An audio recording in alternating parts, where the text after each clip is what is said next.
د کار او ټولنیزو چارو وزارت مقام د ټولنیزو چارو مشاور مولوي عبدالولي محمد وایي د بې سرپرسته او یتیمو ماشومانو لپاره د روزنې یو مرکز پرانیستل کیږي چې دا روزنتون به په راتلونکي کې له خپلې غیږې څخه ټولنې ته بېلابېل اقشار وروزي او د خدمت په موخه به وړاندې کیږي. نوموړي زیاته کړه چې هلمند له هغو ولایتونو څخه دی چې په تیرو جګړو کې زیات شمېر شهیدان ورکړي او له هغوی څخه په زیات شمېر ټپیان پاتې سوي چې له ډلې یې ګڼ شمېر بې سرپرسته یتیمان دي چې دا روزنتون د هغوی د روزلو لپاره یو اړین مرکز دی. د اسلامي امارت مشران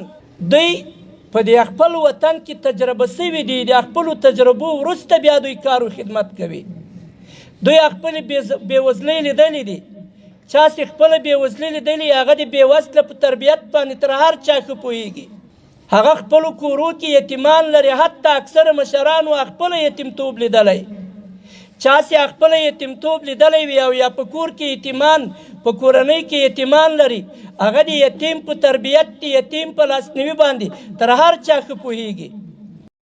د ګرشک ولسوال حاجي معاون شرافت د کار او ټولنیزو چارو وزارت څخه مننه وکړل چې ګرشک ولسوالۍ کې یاد روزنتون پرانیست ترڅو ټول یتیمان او بې سرپرسته ماشومان پکښې وروزل سي. نوموړي همداراز زیاته کړه چې د یاد روزنتون په ټولو برخو کې ورسره بشپړه همکاري کوو او له هلمندوالو یې وغوښتل چې ټول بې سرپرسته او یتیم ماشومان یاد مرکز ته معرفي کړي. د وزارت نماینده مولوي محمد صاحب او د هلمند ولایت د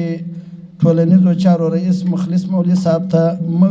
مکمل دا اطمینان ورکوو د ولسوالۍ ټول مسؤلین چې انشاءالله په دغه خدمت کې موږ داسې ورسره همکاره یو چې له هرې نوعې چې د امنیت له نوعې چې د قومندان صاحب له طرفه یو نورو مشکلاتو له وجې او که کوم کومک دې موږ ورسېدی چې هر خدمت یې دوی کېدی موږ په دغه باب کې پوره ورسره همکاره یو.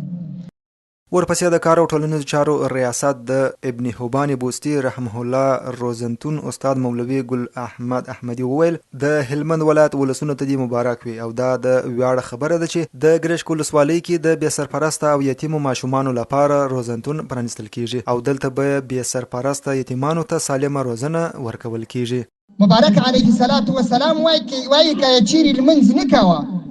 په خبرو باندې خبرې ورته وکړه، که په هغه باندې نه کوه یو اندازه سزا ورته وټاکه، یو اندازه جزا ورته ورکړه. واضربوهم علیها ویې وهه، په وهلو او په ترټلو باندې لمونځ به وکړه. وهم ابناء 10 سنین، کله چې دوی 10 کالو ته ورسېده او کله چې 10 کالو ته ورسېده یو بل حکم دی، فرقوا بینهم فی المضاجع، په ځایونو په بسترو کې څوک جلاوالی راوله، ورور سره جلا کړه، خور سره جلا کړه کله چې د 10 کالو عمر ته ورسېده. د یادونې وړ ده چې د اسلامي امارت په راتګ سره نه یوازې د هیواد په ښارونو بلکې په ولسوالیو کې هم د یتیمانو او بې سرپرسته ماشومانو د روزنې لپاره دا ډول مرکزونه پرانیستل شوي دي.